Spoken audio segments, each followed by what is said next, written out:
शोषण नहीं सहेंगे, नहीं सहेंगे, नहीं सहेंगे, बच्चियों का अपमान नहीं सहेंगे, नहीं सहेंगे, नहीं सहेंगे, बेटियों का शोषण नहीं सहेंगे, नहीं सहेंगे, नहीं सहेंगे, बेटियों का अपमान नहीं सहेंगे। नहीं सहेंगे, नहीं सहेंगे। विनोद शुक्ला मुर्दाबाद, मुर्दाबाद, मुर्दाबाद, जिला चिकित्सालय मुर्दाबाद, मुर्दाबाद, मुर्दाबाद, डॉक्टर कर्मी मुर्दाबाद, मुर्दाबाद, मुर्दाबाद, सरकारी डॉक्टर विनोद शुक्ला मुर्दाबाद, मुर्दाबाद, मुर्दाबाद। जिला चिकित्सालय।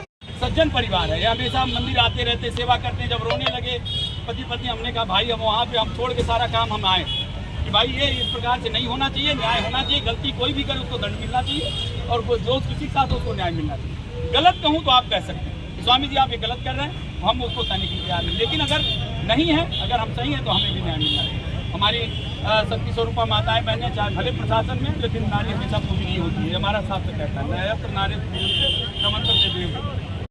सर ये जो है अप्रैल से चल रहा है, 9 अप्रैल से मैं आई थी अपने बच्ची को लेके दिखाने जिला अस्पताल में। पहले से ट्रीटमेंट चल रहा था। 9 अप्रैल को जो घटना हुई है वो 2 बजे के बाद की है, क्योंकि मैं जो है अपनी बच्ची को लेके आई थी।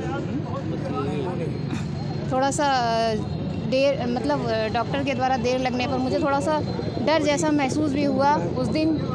और बच्ची का ट्रीटमेंट करा के जब मैं घर चली गई, उसके बाद अपने बहुत सम्मानित इस जिले के व्यक्ति हैं जिनकी बच्ची के साथ शोषण किया गया। डेंटिस्ट के नाम पे डेंटल में वो दिखाने आई थी, बच्ची अपना इलाज कराने आई थी। इलाज के उपरांत उसको बंद कमरे में उसके साथ बदतमीजी किया गया, और मैं उस चीज़ों को अपने मुंह से व्यक्त नहीं कर सकता हूं। इतना गलत उसके साथ अत्याचार किया गया, इसलिए हम लोग न्याय की मांग करने के लिए जिला अस्पताल पर आए हुए हैं, एकत्रित हुए हैं। जिस बच्चे के साथ शोषण हुआ उसकी उम्र 15 साल उसकी उम्र है, और उसने हमें तो नहीं, अपने माता पिता को और अपनी माता को, अपने मौसी को, अपने विनोद शुक्ला जो है सर्जन है यहाँ डेंटल के, और उसके पश्चात वो बच्ची इलाज के लिए आई, और इलाज के दौरान बंद कमरे में उसके साथ गंदे गंदे कर्म किए उन्होंने।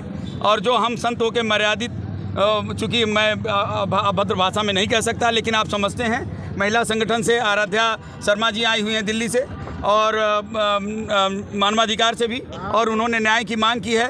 और लखनऊ से गुड़िया जी आई हुई हैं, वो भी न्याय की मांग के लिए। सिर्फ हम इतना कहने का निर्दोष हैं, जैसा कि जांच समिति अपने फाइनल जांच रिपोर्ट में लिखेगी, तो फिर जो है पीड़िता को ही समझाया जाएगा, पीड़िता की माँ को समझाया जाएगा कि भाई इस तरह से अनावश्यक रूप से परेशान करने से डॉक्टर का मनोबल गिरता है, अस्पताल की छवि धूमिल होती है, और जन सामान्य में भी एक खराब संदेश जाता है। तो हम तो जांच समिति की रिपोर्ट का इंतजार कर रहे हैं। उसी के आधार पर